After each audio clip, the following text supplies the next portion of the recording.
श्री राधे श्याम। तो देखो हमारे द्वारिकाधीश भगवान के 3 विवाह संपन्न हो गए। द्वारिका में बड़ा आनंद हो रहा है और तीनों रानियां कह रही हैं कि मैं तो तेरी हो गई श्याम की दुनिया क्या जाने। भगवान कुछ दिन बाद द्वारिका से अपने प्रिय पांडवों की खबर शुद्ध समाचार लेने के लिए दिल्ली आए, इंद्रप्रस्थ में आए। यहाँ आकर के युधिष्ठिर, अर्जुन आदि पांडवों का भगवान ने हाल चाल जाना। हाल चाल जानने के बाद ठाकुर जी ने भोग प्रसाद पाया, भोजन किया और भोग प्रसाद पाने के बाद हमारे द्वारिकाधीश थोड़ा यमुना मैया के किनारे टहलने के लिए चले गए। भगवान के प्रत्येक कर्म में कोई न कोई लीला छुपी होती है। भगवान का दिल्ली आना, इंद्रप्रस्थ आना भी लीला है, भोजन करना भी लीला है और यमुना महारानी के किनारे टहलने जाना भी लीला है। आज द्वारिकाधीश अर्जुन को साथ ले गए और अर्जुन से कहा कि भैया तू थोड़ा सा आगे चल और हम जो है अपना कोई नित्य नियम बना करके आ रहे हैं। अर्जुन को भगवान ने आगे भेज दिया। अर्जुन ने आगे जाकर के एक आश्चर्य देखा कि ऐसे निर्जन वन में एक परम सुंदरी, परम युवा युवती कन्या यमुना जी के किनारे बैठ करके तपस्या कर रही है। अर्जुन को विश्वास ही नहीं हो रहा है। क्यों नहीं हो रहा है?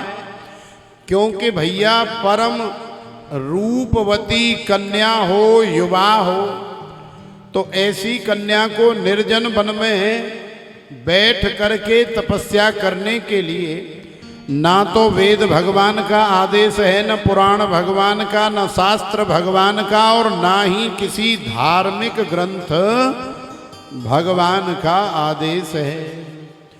जब तक हमारा विवाह नहीं होता है या जब तक कन्या का विवाह नहीं होता है तब तक प्रत्येक कन्या को अपने भाई के, अपने माता पिता के संरक्षण में रहना चाहिए। जैसा उसके माता पिता चाहते हैं उनकी आज्ञा का पालन करना चाहिए। अपनी माता के साथ में रसोई में, घर के गृह कार्य में भी हाथ बटाना चाहिए। और जब शादी हो जाए, विवाह हो जाए, तो उसके बाद उसका पति ही परमेश्वर है। उसके बाद उसका गुरु भी पति है, भगवान भी पति है, परमेश्वर ही पति है। पति की आज्ञा के बिना एक भी कार्य किसी भी माता बहन को नहीं करना चाहिए। क्योंकि यदि पति की आज्ञा के विरुद्ध आप कार्य करोगी, मनमानी करोगी, तो हमेशा घर में लड़ाई रहेगी, झगड़ा रहेगा, कलेश रहेगा। और भैया जहाँ कलेश रहता है, जहाँ लड़ाई झगड़ा रहता है, वहाँ कभी उन्नति नहीं होती है।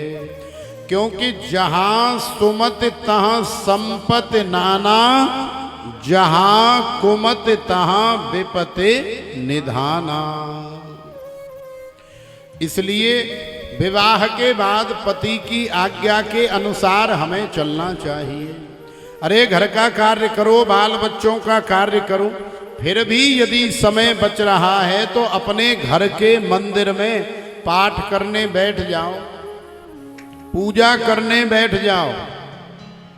लेकिन कहीं जंगल में जाकर के भजन करने की तुम्हें आवश्यकता नहीं है और ना ही जंगल जो है माता बहनों के भजन करने के लिए बनाया है।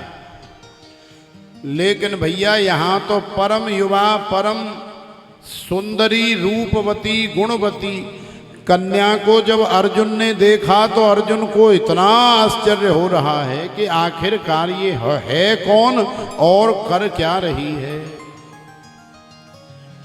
अर्जुन ने उस कन्या से पूछा, अरे भगवती आप कौन हो, आपका नाम क्या है? तो उस कन्या ने नाम बताया, यमुना। अहम देवस्य सवितुर दोहिताम पतिम इच्छति विष्णुम वरेण्यम वरदम तपः परममास्थिता। मेरा नाम यमुना है, मैं सविता की दुहिता माने सूर्य की पुत्री यमराज की बहन यमुना हूँ। मेरा नाम कालिंदी भी है। अरे लाली तू यहाँ क्या कर रही है? बोली, विष्णुम वरेण्यम वरदम तपः परममास्थिता।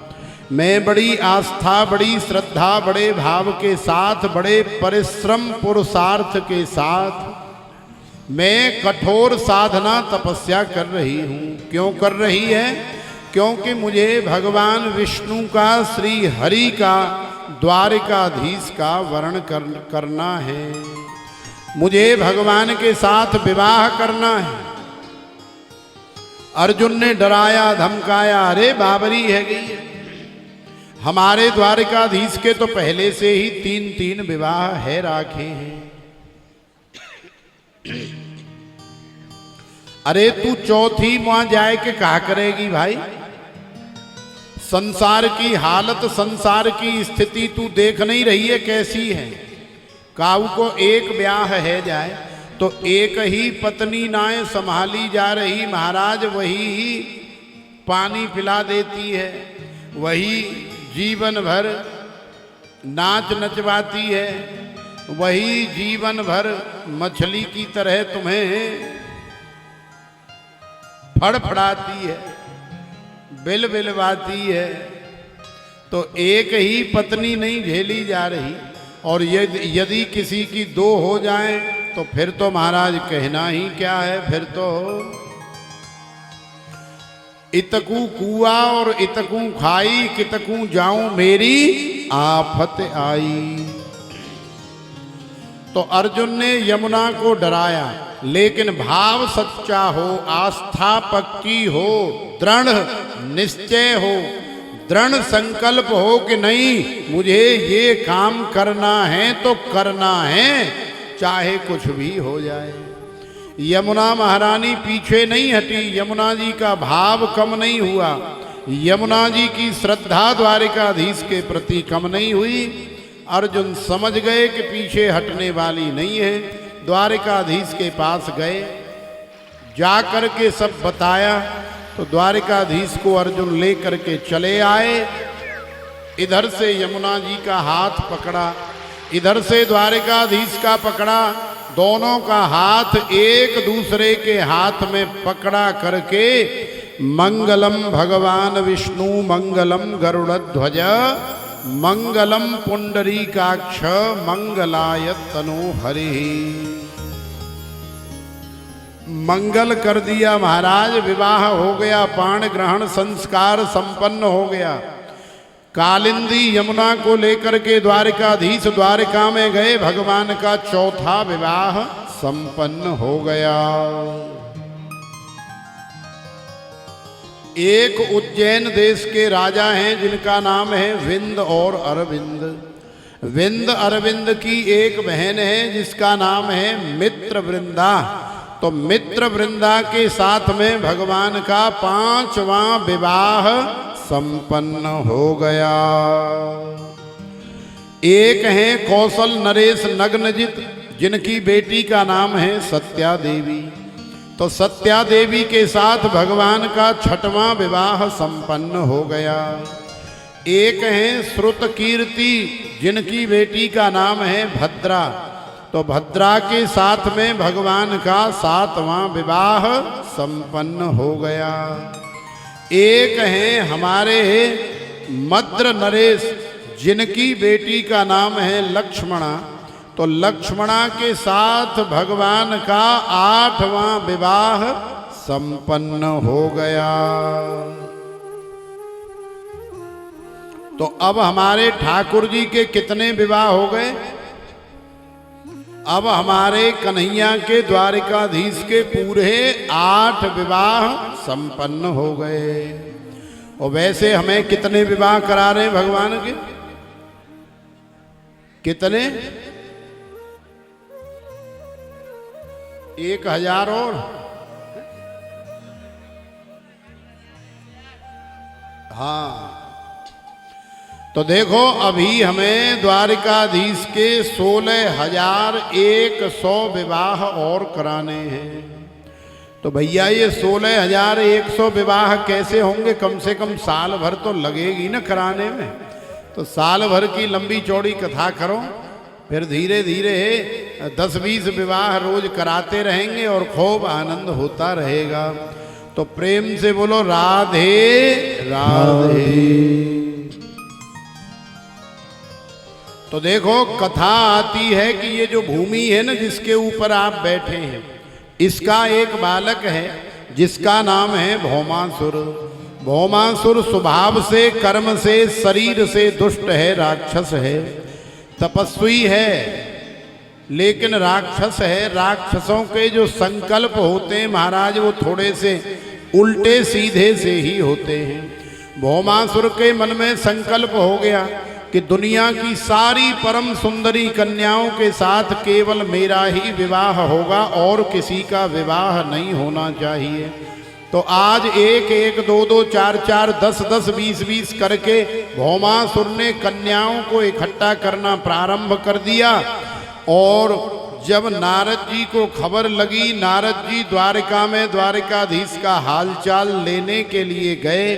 द्वारिका में कैसा आनंद है, द्वारिकाधीश के इतने विवाह हो गए, द्वारिकाधीश की कैसी घर गृहस्थी चल रही है, इन सब चीज़ों का जायजा लेने के लिए, खबर सुध लेने के लिए नारद जी जब पधारे तो नारद जी का भी मोह भंग हो गया, नारद जी की भी अविद्या और अज्ञान दूर हो गया।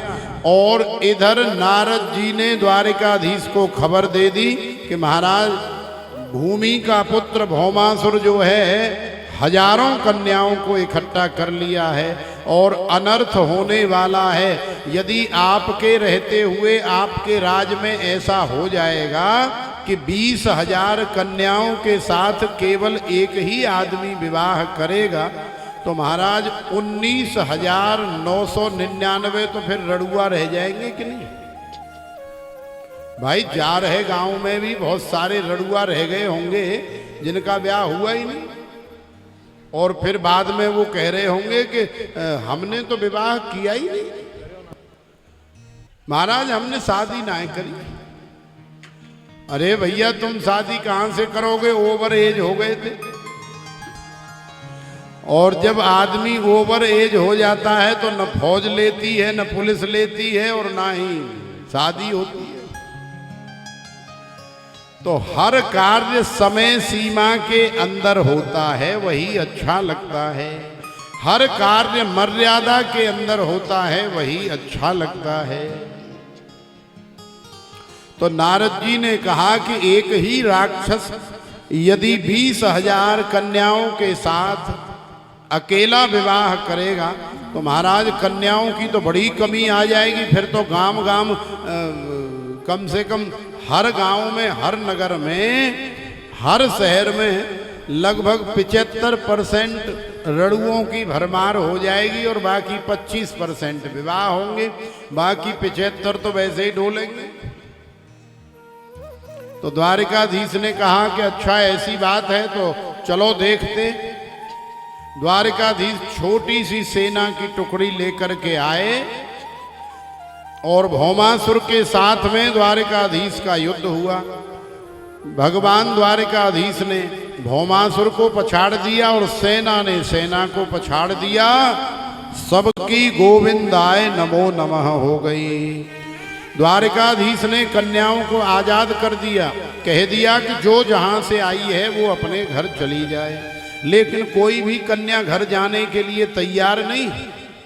आधा घंटा हो गया खड़े खड़े देखते देखते, तब जा कर के द्वारिकाधीश ने नारद जी से पूछवाया, बोले महाराज पूछो क्या बात है, क्यों नहीं जा रही अपने अपने घर? अरे अब तो आजाद हैं। नारद जी ने जाकर के पूछा कि हाँ बताओ बहन जी, अब कहा बात है, अब तो आप आजाद हो, अब क्यों नहीं जा रही हो अपने घर। तो कन्याओं ने जवाब दिया, बोले महाराज हमारो अब काय को घर, अरे हमें ये दुष्ट 1 साल पहले उठा लाया, कोई कह रही है 6 महीने पहले उठा लाया, कोई कह रही है 1.5 साल पहले, कोई कह रही है 2 साल पहले। भले ही भौमासुर ने किसी भी कन्या को अभी तक छुआ भी नहीं है, सभी बाहर से भी, अंदर से भी, तन से भी, मन से भी परम पवित्र हैं। लेकिन भाई ये दुनियादारी का मामला ऐसा उल्टा है कि दुनिया जो बढ़िया माल होता है ना, चकाचक माल, जो कि आज हम शाम को खाने वाले हैं, सबसे बढ़िया माल क्या होता है? क्यों सरपंच जी, सबसे बढ़िया खाने का माल क्या होता है जी? ले हमारे पंडित जी कह रहे हैं कि मालपुआ, और तुम क्या कह रहे हैं? जो मिल जाए वही बढ़िया है। हाँ, और तुम क्या कह रहे हैं? हाँ, तो रसमलाई कायते बनती है। हाँ, छेना कायते बनतो, दूध ते फिर कहा बनतो। तो देखो, दूध का जो सार है वो घी है, और दूसरा सार है दूध का खोया। ये जितनी मिठाइयाँ बनती हैं, चाहे छेना बने, चाहे चमचम बने, चाहे गुलाब जामुन बने, चाहे रसमलाई बने, चाहे बर्फी बने, सब में खोए की आवश्यकता होती है। बिना खोए की मिठाई में कोई आनंद नहीं आता है। तो सबसे बढ़िया माल क्या होता है? खोया। खोया माने खोया, खोए गयो। लेकिन सबसे बढ़िया माल वही होता है, और दुर्भाग्य ये है कि दुनिया कहती है कि खोया। यही सब देख करके, सुन करके कबीरदास जी को रोना आ गया था कि जो सबसे बढ़िया माल होता है, जिससे सारी दुनिया की मिठाइयाँ बनाई जाती हैं, उसी को दुनिया कहती है ये तो खोया है, ये पाया कहाँ, ये तो खोया है। और जो बढ़िया, सबसे ज्यादा अच्छा रंग जिसमें भरा होता है, उसे दुनिया कहती है कि जाओ कहा नाम है? बोले नारंगी। नारंगी माने रंगीन आए, जबकि सबसे ज्यादा रंगीन वही होती है। सबसे ज्यादा ऑरेंज कलर जो है नारंगी के अंदर ही पाया जाता है, लेकिन फिर भी दुनिया कहती है नारंगी। तो भैया ये संसार की दुनिया की उल्टी रीत तो है ही। संसरति इति संसारः, ये संसार हमेशा आगे की तरफ सरकता रहता है, चलता रहता है, बढ़ता रहता है। जैसे सांप अभी हमें यहाँ दिखाई दे रहा था, लेकिन जैसे ही हमने नेक पलक झपका, सो ही वहाँ से सांप गायब हो जाता है। और फिर महाराज हम डंडा लेकर के, बंदूक लेके सांप को ढूंढते रह जाते हैं। पूरे घर में हमें कहीं भी सांप दिखाई नहीं देता, मिलता ही नहीं। तो ऐसे ही ये संसार है। मुट्ठी में जैसे बालू पकड़ते हैं, 2 मिनट बाद मुट्ठी खोल करके देखते हैं तो सारी बालू कहीं न कहीं से सरक जाती है, निकल जाती है। ऐसे ही ये संसार की गति है, स्थिति है। संसार को तुम कितना भी पकड़ने का प्रयास करो, लेकिन फिर भी ये तुम्हारे हाथ से निकल जाएगा। संसरति इति संसारः। कन्याओं ने कहा महाराज हमारे ऊपर अनेकों प्रकार के लांछन लगाए जाएंगे, अनेकों प्रकार के कलंक लगाए जाएंगे, हमें कोई स्वीकार नहीं करेगा, हमें तो जीते जी मरना पड़ेगा। इसलिए अब हम न घर के काम की हैं, न गांव या नगर के काम की है, न समाज के काम की हैं। हम तो केवल और केवल भगवान के काम की हैं। और वैसे भी भगवान ने कहा है जो घर के काम का नहीं, गांव के काम का नहीं, समाज के काम का नहीं, देश के काम का नहीं, वही वास्तव में मेरे काम का है। तो अब हम कहीं भी किसी भी काम के लायक नहीं हैं। तो प्रभु से प्रार्थना है कि वो हमें अपने चरणों में स्वीकार कर लें।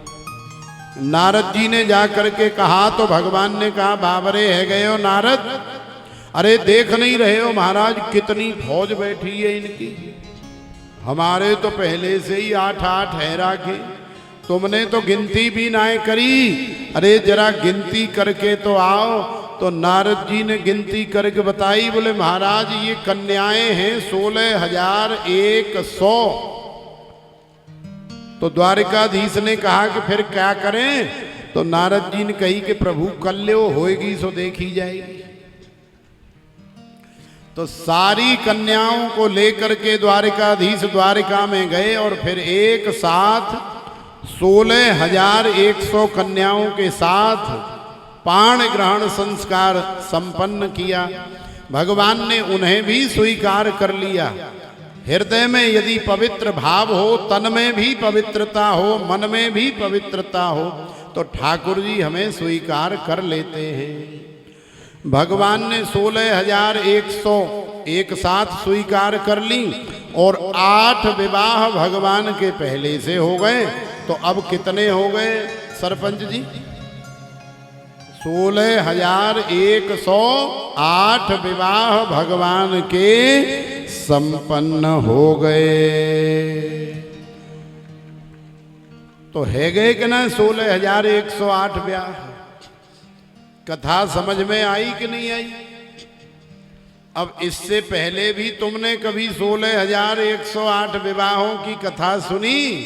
ना सुनी, समझ ही में न आई होगी कि कैसे कैसे भय, कहा भयो, कहाते भगवान के ब्याह भय। तो देखो आज द्वारिका में बड़ा आनंद है और 16,108 रानियां बंसी वाले से, मुरली वाले से कह रही हैं कि जीवन है तेरे हवाले मुरलिया वाले।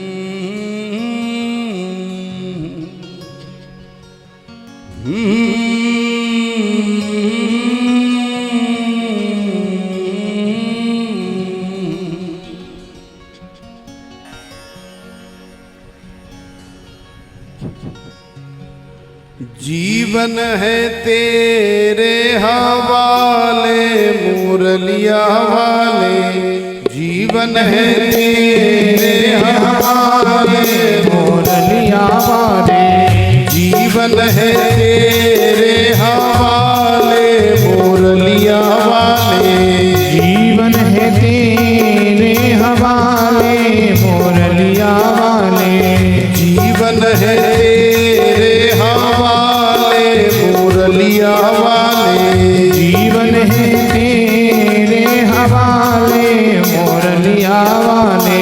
बाके मुरलिया वाले प्यारे मुरलिया वाले, बाकी मुरलिया वाले प्यारे मुरलिया वाले, बाके मुरलिया वाले प्यारे मुरलिया वाले, बाकी मुरलिया वाले प्यारे मुरलिया वाले। चाहे तू जैसे न चाले मुरलिया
हम कठपुतली तेरे हाथ की, हम कठपुतली तेरे हाथ की, हम कठपुतली तेरे हाथ की, हम कठपुतली तेरे हाथ की, तेरे हाथ की, तेरे हाथ की, तेरे हाथ की, तेरे हाथ की।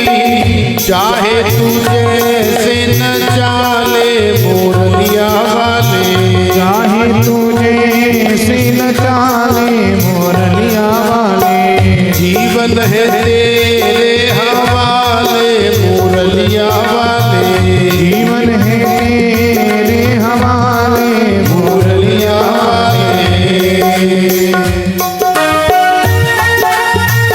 सेवा करते हुए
मैं मुरली हूँ तेरे अधर की, मैं मुरली हूँ तेरे अधर की, मैं मुरली हूँ तेरे अधर की, मैं मुरली हूँ तेरे अधर की, तेरे अधर की, तेरे अधर की, तेरे अधर की, तेरे अधर की, तेरे अधर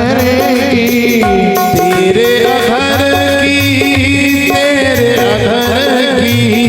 तेरे अधर की, तेरे अधर की, चाहे तुझे से बजा ले मुरलिया वाले, चाहे तुझे से बजा ले मुरलिया वाले, जीवन है तेरे हवाले मुरलिया वाले, जीवन है तेरे हवाले मुरलिया वाले, मेरे अपने हुए बेगाने, मेरे अपने हुए बेगाने, मेरे अपने हुए बेगाने, मेरे अपने हुए बेगाने, हुए बेगाने रे हुए बेगाने, हुए बेगाने काना हुए बेगाने, अब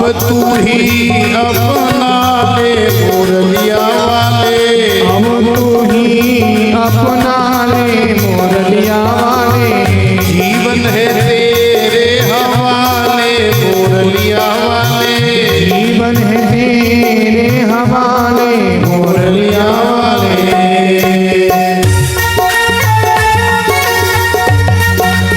द्वारकाधीश भगवान की जय हो।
हम दीवाने सब तेरे मोहन, हम दीवाने सब तेरे मोहन, हम दीवाने सब तेरे मोहन, हम दीवाने सब तेरे मोहन, सब तेरे मोहन, सब तेरे मोहन, सब तेरे मोहन, सब तेरे मोहन, सब तेरे मोहन, सब तेरे सोहन, सब तेरे मोहन, सब तेरे सोहन।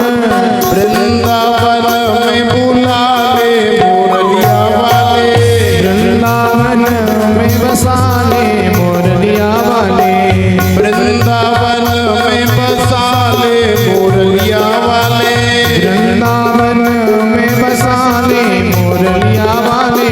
जीवन है तेरे हवाले मुरलिया वाले, जीवन है तेरे हवाले मुरलिया वाले, जीवन है तेरे हवाले मुरलिया वाले, जीवन है तेरे हवाले मुरलिया वाले।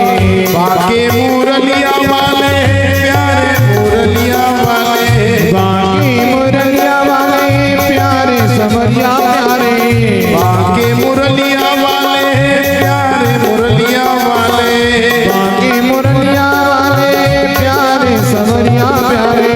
चाहे तुझे से बना ले मुरलिया वाले, चाहे तुझे सिंह जाने मुरलिया वाले, चाहे तुझे से बना ले मुरलिया वाले, चाहे तुझे शिव साले मुरलिया वाले। जीवन है तेरे हवाले मुरलिया वाले, जीवन है तेरे